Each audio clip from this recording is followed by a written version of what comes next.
Price the lord, hallelujah. പ്രിയ സഹോദരങ്ങളെ, ഇന്ന് വെള്ളിയാഴ്ച ദിനത്തിൽ നാം ധ്യാനിക്കുന്നത് പത്രോസ്ലിഹായുടെ ഒന്നാമത്തെ ലേഖനത്തിലെ 4-ാമത്തെ അധ്യായത്തിലെ 14-ാമത്തെ തിരുവചനം.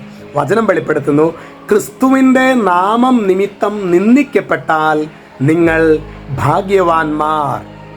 തുടർന്ന് പറയാണ്, എന്തെന്നാൽ മഹത്വത്തിൻ്റെ ആത്മാവ്, അതായത് ദൈവാത്മാവ് നിങ്ങളിൽ വസിക്കുന്നു.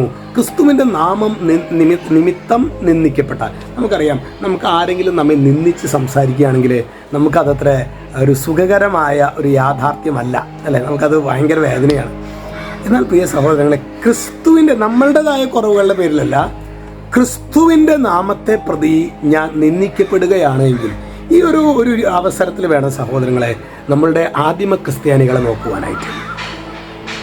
ഈ ഒരു രീതിയിൽ വേണം. ചാർലി കിർക്ക്, അദ്ദേഹത്തിൻ്റെ ജീവിത പങ്കാളി, അദ്ദേഹം വെടിയേറ്റ് മരിച്ചത്, അമേരിക്കയിൽ വെടിയേറ്റ് മരിച്ചത് നമുക്കറിയാമല്ലോ, അല്ലെ? ഈ ദിവസങ്ങളിലൊക്കെ പത്രമാധ്യമങ്ങളും സോഷ്യൽ മീഡിയയിലൊക്കെ അദ്ദേഹത്തിൻ്റെ ഭാര്യ ആ ഒരു വേദനയെ ഏറ്റെടുത്ത വിധം, നമുക്ക് പ്രിയ സഹോദരങ്ങളെ, അതാണ് ക്രിസ്തുവിൻ്റെ നാമം നിമിത്തം നിന്ദിക്കപ്പെട്ടാൽ നിങ്ങൾ ഭാഗ്യവാന്മാർ.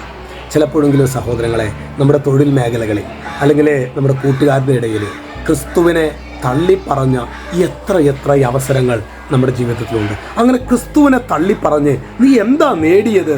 നിന്റെ ജീവിതത്തിൽ നീ ഒറ്റപ്പെട്ടു, നിന്റെ കുടുംബത്തിൽ നീ ഒറ്റപ്പെട്ടു, അല്ലേ? ഉള്ളിൻ്റെ ഉള്ളിൽ ആനന്ദം നഷ്ടപ്പെട്ടു.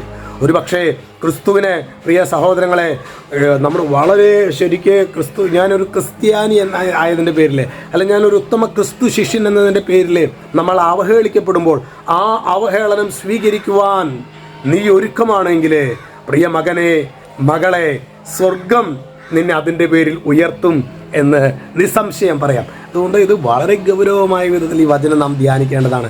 ക്രിസ്തുവിൻ്റെ നാമം നിമിത്തം നിന്ദിക്കപ്പെട്ട അവസരങ്ങളിൽ ഞാൻ യൂദാസായി തീർന്നിട്ടുണ്ടോ എന്ന് നാം ഓരോരുത്തരും ആത്മശോധന ചെയ്യണമെന്ന് സ്വർഗം നമ്മോട് ആവശ്യപ്പെടുന്നുണ്ട്.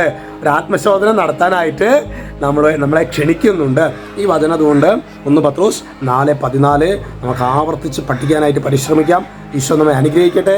രക്ഷിതാവായ യേശുക്രിസ്തുവിൻ്റെ നാമത്തിൽ ഈ വെള്ളിയാഴ്ച ദിനം ഒരു അനുഗ്രഹത്തിൻ്റെ ദിനമായി മാറട്ടെ, ഇപ്പോഴും എപ്പോഴും എന്നേക്കും. ആമേൻ.